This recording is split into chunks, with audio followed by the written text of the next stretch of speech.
کعبے کے بدرالدجا، طیبہ کے شمس الضحیٰ صلی اللہ تعالی علیہ وسلم کا فرمان ہے، ان اللہ وکل بقبری ملکن اعطاہ اسماء الخلائق۔ آقا فرماتے ہیں کہ اللہ کریم نے میری قبر پر ایک فرشتہ مقرر فرمایا ہے جس کو رب کریم نے ساری مخلوق کی آوازیں سننے کی طاقت عطا فرمائی۔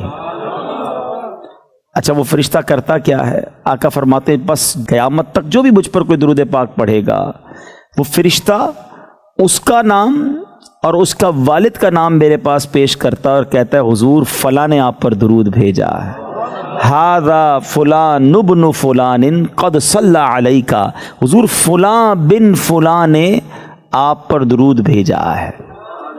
اس حدیث سے تین باتیں بڑی پیاری سیکھنے کو ملتی ہیں۔ ایک تو درود پاک کی کیا بات ہے، درود پاک کی فضیلت کیسی ہے، پورا ایک سسٹم بنایا گیا ہے نبی پاک کی بارگاہ میں ہمارا درود پہنچانے کا۔ بقیہ دو باتیں بڑی زبردست ہیں، ایک بات عقیدے والی ہے، ایک بات عشق والی ہے۔ پہلے عقیدے والی بات سمجھ لو ہیں کہ ذرا ایک بات بتائیں کہ جو فرشتہ نبی پاک کی قبر منور پر اپوائنٹڈ ہے، موجود ہے، اس کی لسننگ پاور کیسی ہے کہ ہم جرمنی میں درود پڑھیں وہ مدینے میں سن لیتا ہے، دنیا میں کہیں بھی پڑھے نا، آل اراؤنڈ دا ورلڈ وہ فرشتہ سب کی آوازیں سن لیتا ہے۔ اچھا آواز بھی سن لیتا ہے، پہچان بھی لیتا ہے پڑھنے والا کون ہے۔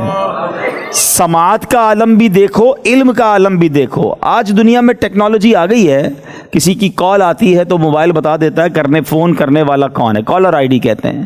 لیکن دنیا میں ابھی تک کوئی ایسی ٹیکنالوجی ایجاد نہیں ہوئی ہے کہ فون کرنے والے کے حقیقی والد کا بھی پتہ چل جائے، مگر فرشتہ درود پڑھنے والے کے والد کا بھی نام پہچان لیتا ہے۔ دو باتیں ملی نا، علم بھی کمال کا، سننے کی سماعت کی پاور بھی کمال کی۔ کون ہے وہ فرشتہ؟ میرے آقا علیہ الصلوۃ والسلام کے در پر دربان ہے، موجود ہے، میسنجر ہے۔ دنیا کا دستور ہے کسی بھی گھر کے باہر کوئی چوکیدار کھڑا ہو، میسنجر کھڑا ہو، گھر والا اس سے زیادہ پاورفل ہوتا ہے۔ ذرا دیکھو کہ نبی پاک کے دربان کی سماعت کا عالم یہ ہے تو مصطفیٰ کریم کی سماعت کا عالم کیا ہوگا؟ جو فرشتوں کے بھی آقا ہیں، جبریل امین کے بھی آقا ہیں۔ جب فرشتہ درود پڑھنے والے کے نام اور والد کے نام کو جان لیتا ہے تو میرے آقا کی خبر گیری اور علم کا عالم کیا ہوگا؟ تو یہ عقیدہ کلیئر ہو گیا۔ جو اعلیٰ حضرت کا شعر ہم پڑھتے ہیں نا، دور و نزدیک کے سننے والے وہ کان لعل کرامت پہ لاکھوں سلام، تو یہ تو حدیث پاک سے سیکھنے کو مل رہا ہے۔ اچھا یہ بات تو ہو گئی عقیدے والی، اب ذرا عشق والی بات اس حدیث سے سیکھو۔ دنیا کا دستور ہے کہ جس سے بہت محبت ہو، جس کی بڑی رسپیکٹ ہو، اگر وہاں میرا ذکر ہو جائے تو طبیعت ہری بھری ہو جاتی ہے۔ سچ بتاؤ ایک غلام کے لیے اس سے بڑی کیا سعادت ہوگی کہ وہ ادھر درود پڑھے اور ادھر فرشتہ میرا نام میرے آقا کی بارگاہ میں پہنچا دے۔ اچھا صرف میرا نہیں، میرے والد کا نام بھی پہنچائے، اور ایک بار نہیں، میں جتنی بار درود پڑھوں اتنی بار میرا نام آقا کی بارگاہ میں پہنچ جائے۔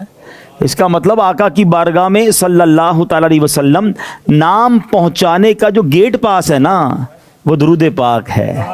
اب آپ کی مرضی ہے روز کتنی بار نام پہنچانا ہے۔ مبارک ہو انہیں جو 100 بار درود پڑھتے ہیں، یہ بڑی سعادت کی بات ہے۔ اور یاد رکھو آپ کے گھر پر بھی، آپ کے دروازے پر بھی کوئی فقیر بار بار آئے نا تو آپ بھی کہتے ہیں یار یہ روز ہی آ جاتا ہے، اس کا کام کر دو۔ تو جو روز ہی آقا کی بارگاہ میں حاضری لگا رہا ہوگا، کبھی تو آقا جبریل امین سے فرمائیں گے نا چلو آج اس کا کام کر دیتے، روز ہی ہمیں یاد کرتا ہے، رہتا جرمنی میں ہے، رہتا اسپین میں ہے، رہتا پرتگال میں ہے، ڈنمارک میں رہتا ہے، مگر مجھے پھر بھی یاد کرتا ہے اور روز یاد کرتا ہے۔ آؤ آج اپنے غلام کی بگڑی بنا دیتے ہیں۔ اور ہمارا تو یہ عقیدہ ہے کہ یاد رکھو اگر اٹھ گئی ایک نظر، بس ہمیں تو ایک توجہ چاہیے، وہ آقا ایک بار نگاہ اٹھا کے دیکھ لیں، ایک بار ہماری طرف توجہ فرما لیں، بس پھر یہ جو غم ہیں، یہ جو دکھ ہیں، یہ جو پریشانیاں ہیں نا، یہ ساری سیدھی ہو جانی ہے۔ یاد رکھو اگر اٹھ گئی ایک نظر، جتنے خالی ہیں سب جام بھر جائیں گے، سارے کام سیدھے ہو جانے ہیں۔ سیدی اعلیٰ حضرت کہتے ہیں نا، قسمت میں لاکھ پیچ ہوں 100 بل 1000 کج۔ ملتے ہیں کچھ لوگ کہتے ہیں سارے کام ہی ٹیڑھے ہو گئے ہیں، فیملی بھی خراب ہو گئی ہے، کاروبار بھی نہیں ہے، بیماریاں بھی بڑی ہیں، بہت سارے بل لگ گئے ہیں، ایسا لگتا ہے کج آ گئے ہیں، قسمت میں گتھیاں آ گئی ہیں، کیسے سلجھیں گی؟ پوچھو بریلی کے تاجدار سے۔ کہتے ہیں قسمت میں لاکھ پیچ ہوں 100 بل 1000 کج، آقا یہ ساری گتھی ایک تیری سیدھی نظر کی ہے۔ ساری گتھی سلجھ جانی ہے حضور، بس ایک نگاہ پڑنے کی دیر ہے، اور اسی نگاہ کا انتظار ہے، اسی توجہ کا انتظار ہے۔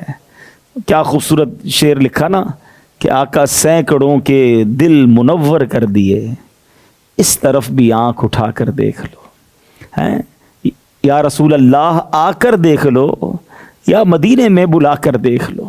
حضور سے توجہ ہی تو چاہیے۔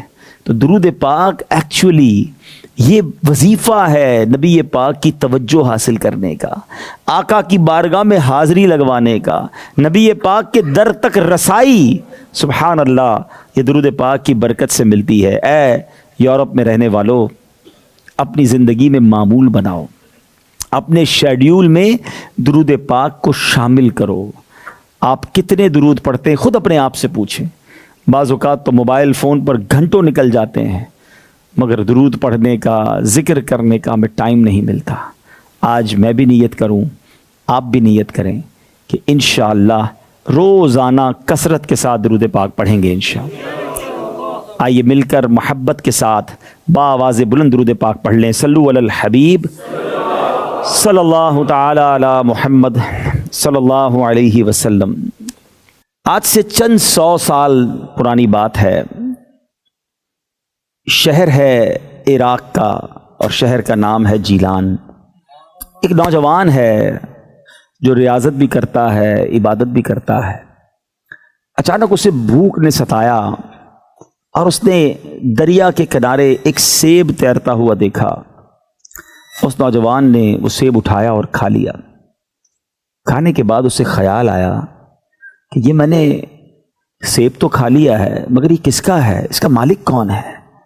اللہ کی بارگاہ میں کیسے جواب دوں گا اگر میں نے کسی کا حق دبا لیا؟ اس نوجوان کو بے چینی ہوئی، دریا کے کنارے کنارے چلنے لگا۔ دور اسے جا کر ایک سیب کا باغ ملا جو کہ ایگزیکٹلی دریا کے کنارے پر تھا۔ اس نے امیجن کیا کہ اسی درخت کے کسی سیب جو دریا میں گرا ہوگا اور میں نے اسے کھا لیا ہے۔ تو اس باغ کے جو مالک تھے وہ اس زمانے کے بڑے ولی تھے، حضرت عبداللہ صومعی رحمۃ اللہ تعالیٰ علیہ۔ یہ شخص ان کے پاس گیا کہ حضور میں نے بہت دور آپ کے باغ کا ایک سیب تیرتا ہوا آیا، میں نے کھا لیا ہے، اللہ کی رضا کے لیے مجھے معاف کر دیں۔ اللہ والے تھے، کہتے نا ولی کو ولی ہی پہچانتا ہے۔ ہاں، انہوں نے کہا ایسے تو معاف نہیں کروں گا۔ کہا اچھا پھر کیسے معاف کریں گے؟ کہا 12 سال میرے باغ کی رکھوالی کرنی پڑے گی، 12 ایئرز مزدوری کرنی پڑے گی۔ اب ذرا آپ سوچیں کہ ایک سیب ہے اور اس کا حق بخشوانے کے لیے 12 سال کی مزدوری ہے۔ مگر وہ نوجوان بھی کمال کا تھا، خوف خدا کا لیول کیسا تھا، اس کو پتا تھا کہ دنیا میں معاف کروا لوں گا تو ہو جائے گا، ورنہ قیامت کے دن تو پکڑا جاؤں گا۔ 12 سال کے لیے رکھوالی کے لیے تیار ہو گیا۔ 12 سال اس نوجوان نے مزدوری کی۔ آفٹر 12 ایئرز نوجوان کہتا حضور اب تو معاف کر دیں۔ کنی ایک اور شرط ہے، تمہیں میری معذور بچی سے شادی کرنی ہوگی۔ اور وہ بچی، وہ کہتے ہیں اندھی ہے، لنگڑی ہے، گونگی ہے اور بہری ہے۔ اس میں 4 بڑے عیب ہیں۔ نوجوان بیٹھے ہیں، زندگی بھر وہ یہی خواب دیکھا کہ خوبصورت صحت مند لڑکی سے ہماری شادی ہو۔ یہ کیسا نوجوان ہے کہ جس کو کہا جا رہا ہے کہ اس طرح کی معذور عورت سے تمہیں شادی کرنی ہے؟ مگر خوف خدا کا لیول دیکھیں۔ وہ نوجوان کہتا ہے مجھے شادی منظور ہے، پھر تو معاف کر دیں گے۔ کہاں جب معاف کروں گا، جب رہائی دوں گا، جب جانے دوں گا، کہ جب تمہاری شادی ہو 2 سال کے بعد پھر تمہیں جہاں جانا ہو چلے جانا۔ شادی ہوئی، نکاح ہوا۔ اپنے کمرے میں جب وہ نوجوان گیا تو گھبرا کر باہر آ گیا، کہتا حضور غلطی ہو گئی ہے۔ کہ کیا ہوا؟ کہا آپ نے تو کہا تھا آپ کی بیٹی اندھی لولی لنگڑی ہے بہری ہے، یہ تو صحت مند خوبصورت اندر دوشیزہ ہے جس کی کوئی عیب نہیں ہے اس کے اندر۔ تو اب وہ بزرگ مسکرانے لگے اور کہتے ہیں بیٹا یہی میری بیٹی ہے، اور میں نے اس لیے اندھی کہا تھا کہ میری بیٹی نے کبھی حرام دیکھا نہیں ہے، میں نے اس لیے بہری کہا تھا اس بیٹی نے کبھی حرام سنا نہیں ہے، لنگڑی اس لیے کہا تھا کبھی بے پردہ گھر سے باہر نکلی نہیں ہے، گونگی اس لیے کہا کہ کبھی حرام گفتگو کی نہیں ہے۔ اے میرے بیٹا میری بیٹی بڑی نیک ہے، میں نے بڑی کمال کی اس کی پرورش کی ہے، اور مجھے ایسی نیک بیٹی کے لیے تم جیسے لڑکے کی تلاش تھی۔ جب تم پہلی بار میرے پاس سیب کا حق بخشوانے آئے نا تو میں نے جان لیا کہ تمہارے اندر بڑا خوف خدا ہے، میں نے امتحان لیا ٹیسٹ لیا، 12 سال تمہیں کہا، تم 12 سال کے لیے راضی ہو گئے۔ بس میرے بیٹے مجھے ایسی نیک بیٹی کے لیے تم جیسا ہی بیٹا چاہیے تھا، جاؤ اب اپنی زندگی کے حسین دن گزارو۔ آپ جانتے ہیں یہ جب میاں بیوی دونوں نیک، کیسے نیک سمجھ رہے ہیں آپ، اس قدر نیک اور پارسا جوڑا جب ملا نا تو آپ کو پتہ ان کی اولاد کون پیدا ہوئی؟ کوئی اور نہیں، شیخ عبد القادر جیلانی پیدا ہوئے۔ یہ ہمارے غوث اعظم کے والدین کا واقعہ ہے، یعنی اللہ کریم نے ایسی اولاد کے لیے، سبحان اللہ، پیران پیر کی ولادت کے لیے ماں باپ کیسے، یوں سمجھے کہ قدرت کا ایک انتظام اسٹرکچر کیسا بنا کہ اس جوڑے کو ملایا گیا اور ولیوں کے سردار کی پیدائش ہوتی ہے۔ غوث اعظم رضی اللہ تعالیٰ کا بچپن بھی بڑا نرالا ہے، جوانی اور باقی کرامتیں تو اپنی جگہ۔ آپ کے بارے میں آتا ہے کہ جب آپ مدرسے گئے نا، 5 ایئرس کی ایج تھی، 5 سال کی عمر تھی، تو آپ سے قاری صاحب نے کہا کہ بیٹا پڑھو بسم اللہ الرحمن الرحیم۔ آپ نے بسم اللہ شریف پڑھی اور زبانی 18 پارے سنا دیے 1 گو میں۔ قاری صاحب حیران ہو گئے، کہا بیٹا اور پڑھو، کہا مجھے اتنے یاد ہیں۔ کہا کدھر یاد کر لیے، آج پہلا دن ہے مدرسے میں؟ کہتے میری والدہ جو ہے نا وہ 18 پاروں کی حافظہ تھی، میں ماں کے پیٹ میں تھا، میری والدہ تلاوت کرتی تھی، میں نے ماں کے پیٹ میں یاد کر لیے ہیں۔ میں اس واقعے سے کچھ میسج پہلے ہم لیتے ہیں نا، ہم کوشش کریں گے کہ سیرت غوث اعظم بھی سنتے رہیں اور اپنے لیے بھی کچھ سیکھتے رہیں، امپلیمنٹیشن اپنی ذات میں ہمیں کیا کرنا ہے۔ اب اس ایک واقعے سے ماشاءاللہ یہاں بزرگ بھی بیٹھے ہیں، والدین بھی بیٹھے ہیں اور نوجوان بھی بیٹھے ہیں، ہمیں سیکھنے کو کیا مل رہا ہے؟ غوث اعظم رضی اللہ تعالی عنہ کے نانا جان حضرت عبداللہ صومعی رحمۃ اللہ تعالی علیہ نے غوث اعظم کے والد صاحب جو تھے، ابو صالح موسیٰ جنگی دوست ان کا نام تھا، ان کو اپنی بیٹی کا رشتہ دینے کے لیے کیا چیک کیا؟ یہ سوال ہے نا، کیا چیک کیا؟ انہوں نے بینک بیلنس پوچھا، خاندان پوچھا، کس برادری سے ہو یہ پوچھا؟ کچھ نہیں۔ انہوں نے دیکھا خوف خدا ہے، یہ اللہ والا ہے، یہ رب کو راضی کر رہا ہے، رب اس کو بھی راضی کر دے گا، میری بچی کو بھی راضی کر دے گا۔ That is the parameter. اور اللہ نے اس نیک جوڑے سے اولاد کیسی عطا فرمائی۔ آج ہم کیا کرتے ہیں؟ ہمارے یہاں بھی رشتے ہوتے ہیں، لڑکا ڈھونڈنا ہے یا لڑکی ڈھونڈنا ہے، ہماری پریورٹیز کیا ہیں؟ لڑکا ڈھونڈنا ہے تو 3 چیزیں چیک کرتے ہیں، کماتا کتنا ہے، خاندان کون سا ہے، تیسرے نمبر پر شاید یہ چیک ہو جاتا ہے کہ وہ لڑکا کسی بری عادت میں تو نہیں۔ اچھا، ہماری جو بری عادت کی کیٹیگری ہے نا وہ بھی ہماری مرضی والی ہے، ہم ان چیزوں کو برا سمجھتے ہیں جس کو لوگ برا سمجھتے ہیں۔ ہم یہ چیک کرتے ہیں شراب تو نہیں پیتا، جوا تو نہیں کھیلتا، نشہ تو نہیں کرتا، 2-3 چیزیں چیک کرتے ہیں۔ ٹھیک ہے، یہ بھی غلط کام ہے، حرام ہے، لیکن اگر شراب پینا حرام ہے، نشہ کرنا حرام ہے، جوا کھیلنا حرام ہے، تو نماز نہ پڑھنا بھی تو حرام ہے نا۔ نماز پڑھتا ہے کہ نہیں پڑھتا یہ کوئی چیک نہیں کرتا، حالانکہ نماز نہ پڑھنا یہ سب سے بڑا گناہ ہے۔ اچھا، یہ چیک کرتے ہیں کہ کتنا کماتا ہے، یہ چیک کرتے ہیں کہاں سے کماتا ہے، حلال کماتا ہے یا حرام کماتا ہے، اس کی چیکنگ نہیں ہے۔ حالانکہ حرام کمانے والے کو اپنی بچی دینے کا مطلب آپ سمجھتے ہیں کہ یہ آنے والی نسلوں کا ڈیسیجن لے رہے ہیں آپ، بچے بھی آئندہ جو ہوں گے وہ حرام کھائیں گے، آپ آنے والی نسلوں کو حرام کھلانے کا فیصلہ کرنے جا رہے ہیں۔ اچھا، یہ تمام چیزیں اپنی جگہ یہ بھی دیکھنی ہیں، مگر اس سے بھی اوپر ایک چیز ہے، اور وہ یہ ہے کہ اس کا عقیدہ کیا ہے۔ وہ اللہ کے لیے، رسول کے لیے، صحابہ کے لیے، اہل بیت کے لیے، اولیاء کرام کے لیے کیا سوچتا ہے۔ آپ نے اپنی بچی کی تربیت بھی اچھی کر لی، پردہ بھی سکھا دیا، صحابہ، اہل بیت، اولیاء کی محبت بھی دل میں ڈال دی، اللہ رسول کی محبت بھی دل پہ ڈالی، لیکن شادی کرتے وقت یہ نہ دیکھا کہ اس کا ہاتھ کس کے ہاتھ میں دے رہے ہیں۔ ہم نے دیکھا کہ وہ بچی جس کو والدین نے بڑی محبتوں سے، عقیدتوں سے، پیار سے پڑھایا، اس کو سکھایا، دین سکھایا، پردہ کروایا، مگر شادی ایسے گھرانے میں کی انہوں نے پردہ ہی اتروا دیا. کہا یہ کیا تم اللہ رسول کی باتیں کرتی ہو، کیا غوث پاک کا ذکر کرتی ہو، کیا میلاد کی بات کرتی ہو. اور وہ سارے عقائد جو آپ نے اپنے بچوں کو سکھائے تھے وہ سارے چلے گئے. کس کا قصور تھا؟ یہ ماں باپ کا قصور تھا کہ شادی کرتے وقت ہم نے پریورٹی، چیکنگ میں پریورٹی کیا رکھی. ایک فارمولہ یاد کر لو پیارے اسلامی بھائیوں، جب بھی بچوں کی شادی کریں نا، ایک چیز ضرور دیکھیں کہ جہاں شادی ہو رہی ہے اس کا عقیدہ کیا ہے، دوسرا اس کی زندگی اللہ کی رضا والی ہے یا نہیں. ایک بات یاد رکھنا، جو اللہ کو راضی کر رہا ہے نا، اللہ اس کی دنیا بھی راضی کر دے گا، آخرت بھی راضی کر دے گا. اور جو اللہ کو ناراض کر رہا ہے، بے شک بہت پیسہ ہے اس کے پاس، رب جب چاہے اپنا غضب نازل کر کے اس کی ساری نعمتیں چھین لے گا. ایسا ہوتا ہے، ہم نے دیکھا ہے. لوگ بڑے کروڑ پتی گھرانے میں بچی دیتے ہیں، حرام کما رہے ہوتے ہیں، اللہ کو ناراض کر رہے ہوتے ہیں، اور تھوڑے عرصے بعد کنگال ہو جاتے ہیں. باپ تو کہتا ہے میں نے تو یار بڑی فیملی دیکھ کے دیا تھا. اور ایسا بھی دیکھا کہ کچھ لوگوں نے دینداری، نیکی دیکھ کر نارمل گھرانے میں، غریب گھرانے میں بچی دی، اللہ نے اتنی ترقی کر دی کہ وہ دنیا میں ہی بیڑا پار ہو گیا. تو فرق یہ ہے کہ ہماری پریورٹی کیا ہے. بالکل اسی طرح نوجوان بیٹھے ہیں، ہم لڑکی کی تلاش جب کرتے ہیں اب شادی کے لیے، تو وہاں بھی 2-3 چیزیں دیکھتے ہیں، خوبصورت ہے کہ نہیں ہے، اس کے بعد خاندان کون سا ہے، پھر تیسرے نمبر پہ یہ چیک کر لیتے ہوں گے جہیز کتنا لائے گی، پیسے کتنے لائے گی.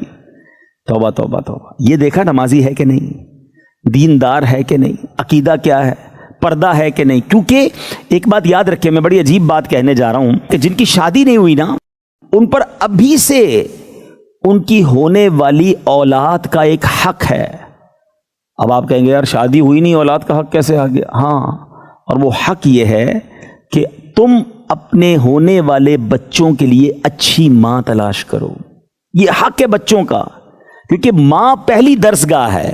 ابھی آپ نے سنا نا، غوث اعظم کی ماں 18 پاروں کی حافظہ تھی. امپیکٹ ہوا نا بچے پہ.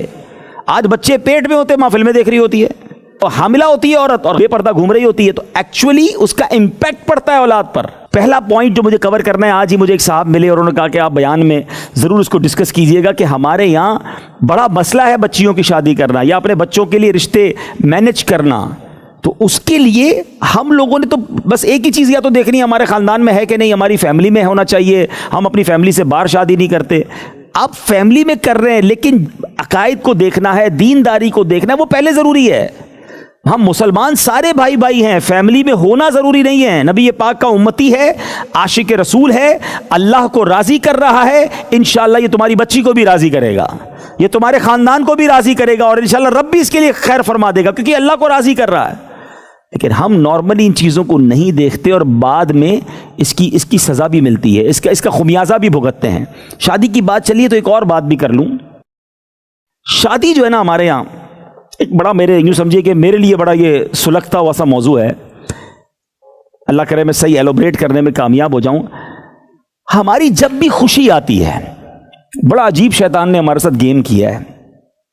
whenever we try to celebrate something، چاہے وہ شادی ہو، چاہے وہ برتھ ڈے ہو، چاہے وہ بچے کی ولادت ہو، چاہے نیا گھر کی پارٹی ہو، واٹ ایور، نیو ایئر ہو، ایون کوئی بھی چیز ہم خوشی مناتے ہیں نا، سیلیبریشن کے ساتھ شیطان ہم سے گناہ کرواتا ہی کرواتا ہے. کون سی خوشی ہے جو ہم بغیر گناہ کے بناتے ہیں؟ یہ سوال ہے. ویسے سوچیں آپ، کتنا بڑا شیطان نے ہمارے ساتھ ڈاج کیا ہے اور ہم اس کے وار میں آ گئے ہیں. شادی نعمت کتنی بڑی ہے، پوچھو ان ماں باپ سے جن کی بچیوں کی شادی نہیں ہو رہی ہے، وہ ٹرائی کر رہے ہیں، کوشش کر رہے ہیں، اتنی بڑی نعمت ہے. لیکن جیسے یہ نعمت ملتی ہے نا، بتاؤ کون سا گناہ ہے جو ہم نہیں کرتے ہیں؟ اللہ کو ناراض کرنے والا کون سا کام ہے جو ہماری شادی میں نہیں ہوتا؟ ناچ گانے سے لے کر بے پردگی، تو ڈھولکی، تو آتش بازی، بے حیائی، تو جوا، ارے باپ رے باپ، اب تو کیا کیا ہونے لگا.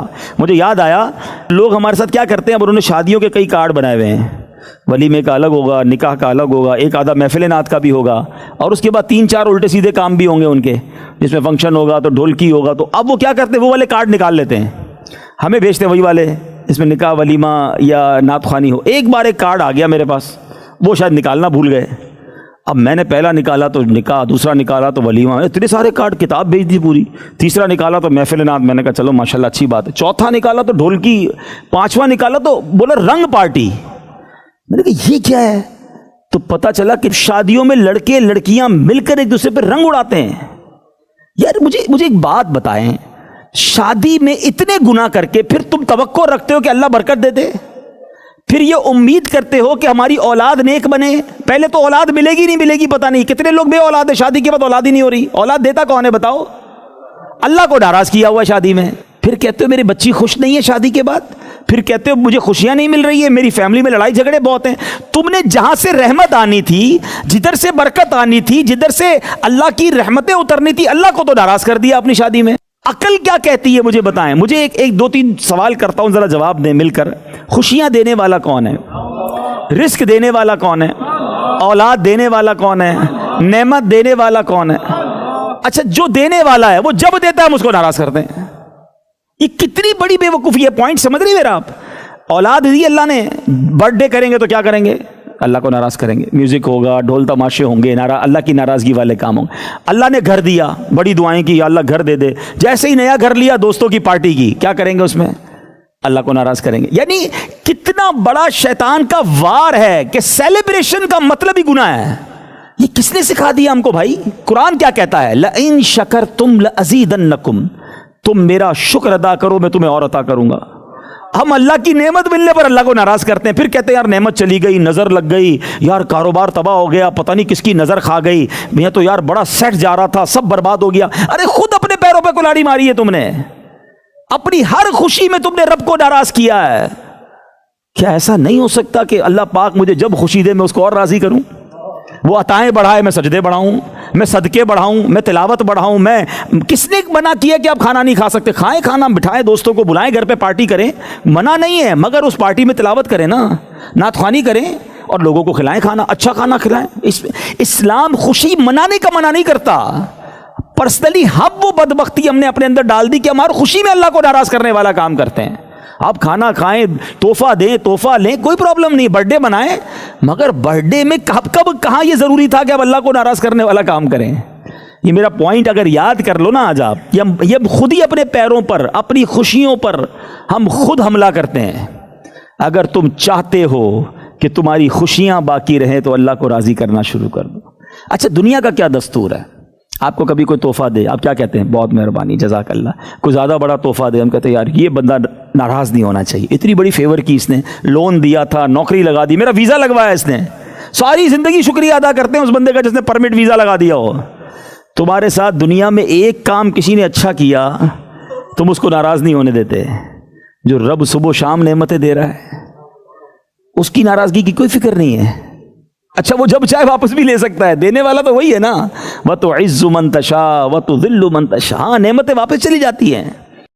بلکہ میں نے ایک اور روایت پڑھی, اور اس روایت کا مضمون ہے کہ اللہ تعالیٰ کی جب تک نعمتوں کا شکر ادا کیا جاتا ہے نا, اللہ اس میں اضافہ فرماتا رہتا ہے, اور جب اس میں ناشکری کی جاتی ہے نا, اسی نعمت کو اللہ تعالیٰ عذاب بنا دیتا ہے. اچھا جب میں نے پہلی بار روایت پڑھی نا, میں سوچنے لگا کہ یار نعمت عذاب کیسے بن جاتی ہے, لیکن پھر غور کیا تو سمجھ آئی کہ یار اولاد تو بہت بڑی نعمت ہے. لوگ روتے ہیں یا اللہ اولاد دے دے, اولاد دے دے, مزاروں پہ جاتے ہیں, پتہ نہیں کس کس کے پاس جاتے ہیں, دعائیں کرتے ہیں, لیکن ہم نے دیکھا ہے کہ کچھ اولاد ایسی ہوتی ہے جو ماں باپ کو مار کے گھر سے نکال دیتی ہے. یہ اولاد عذاب کیسے بن گئی؟ غور کرو, کہیں اولاد کی تربیت میں ناشکری تو نہیں کی تھی؟ مال تو نعمت ہے نا, ہر غریب آدمی دعا کرتا ہے پیسے دے دے یا اللہ پیسے دے دے. کئی پیسے والوں کو دیکھا پیسے کی وجہ سے بھی پریشان ہے, کیونکہ کوئی مال کھا گیا ہے, کوئی مال ضبط ہو گیا ہے, کوئی اسٹاک پھنس گیا ہے, کسی سے قرضہ دیا ہے وہ واپس نہیں کر رہا, بندہ کہتا ہے اس کے تو پیسے آ کے پریشان ہو گیا, یہ پیسہ ہی عذاب بن گیا اس کے لیے, کڈنیپ کر کے چلا گیا کوئی اس کے بچے کو. تو پتہ چلا نعمت ہی عذاب بن گئی. بیوی تو نعمت ہے, انسان کے لیے بہت بڑی نعمت ہے, لیکن ہم نے دیکھا کہ کچھ لوگوں کے گھروں میں شادی ہوئی اور اس کے بعد اس کی بیوی کے آنے کے بعد گھر ہی تباہ ہو گیا. ماں کے ساتھ لڑائی, خاندان میں لڑائی, گھر میں بندے کو جانے کوئی دل نہیں کر رہا. ارے بیوی تو نعمت تھی, عذاب کیسے ہو گئی؟ چیک کرو کہ نعمت کا شکر ادا کیا تھا یا ناشکری کی تھی. اگر آپ چاہتے ہو کہ آپ کی نعمتیں سکون کے ساتھ بڑھتی رہیں, اضافہ ہوتا رہے, تو شکر گزار بنو, ناشکری نہ کرو, اور خاص طور پہ خوشیوں میں اللہ کو ناراض نہ کرو. دوسرا معاملہ بھی گڑبڑ ہے, خوشیوں میں بھی اللہ کو ناراض کرنا ہے, اگر کوئی آزمائش بھیج دی اس نے, اس میں بھی اللہ کو ناراض کرنا ہے. میت ہو جائے کسی کے گھر میں, ایکسیڈنٹ ہو جائے, اب وہ ایسی ایسی باتیں کرے گا کہ بندہ چلا گیا وہ تو غم ہے، کفریہ کلمات بول کر بعض اوقات ایمان بھی چلا جاتا ہے. یا اللہ تیرے کو میرا ہی گھر ملا تھا، معاذ اللہ، اتنے چھوٹے سے میرے بھائی کو بلا لیا، معاذ اللہ. اللہ پر اعتراض، ایمان ہی چلا جائے گا بھائی، صبر کرو. امام حسین رضی اللہ تعالیٰ سے بڑی آزمائش تو نہیں آئی نا آپ پر، وہ تو نواسۂ رسول ہیں. ایک طرف تو ہمیں اللہ آزما رہا ہے کہ ہمارے رتبے بڑھ جائیں، ادھر بھی اللہ کو ناراض کر رہے ہیں. نعمت دیتا ہے پھر بھی اللہ کو ناراض کر رہے ہیں. ایسا نہ کریں پلیز، سمجھیں ان باتوں کو. اگر غور سے سنیں تو یہ ساری باتیں میں لاجیکلی آپ کو سمجھا رہا ہوں. اب آئیں غوث پاک رضی اللہ عنہ کے والدین کے پھر اس واقعے کی طرف. ایک سیب اور اس کا حق بخشوانے کی اتنی فکر ہیں، اور ایک ہم ہیں، ہم میں سے کئی لوگ ہیں جو لوگوں کا مال دبا لیتے ہیں، دیتے ہی نہیں ہیں. جو کرنا ہے کر لو، میں تو نہیں دیتا، میرا کوئی بگاڑ بھی نہیں سکتا. ہاں کئی لوگ یہ بھی باتیں کرتے ہیں کہ میرا کون بگاڑ سکتا ہے. زمینوں پہ قبضہ کر لیتے ہیں، کسی کی کوئی اماؤنٹ آتی ہے تو واپس نہیں کرتے، کوئی امانت ہوتی ہے دیتے نہیں ہیں. اچھا اگلا بھول جائے تو بتاتے نہیں ہیں کہ چلو یار بھول گیا نا. نہیں جناب، دنیا میں دے دو ورنہ آخرت میں نہیں دے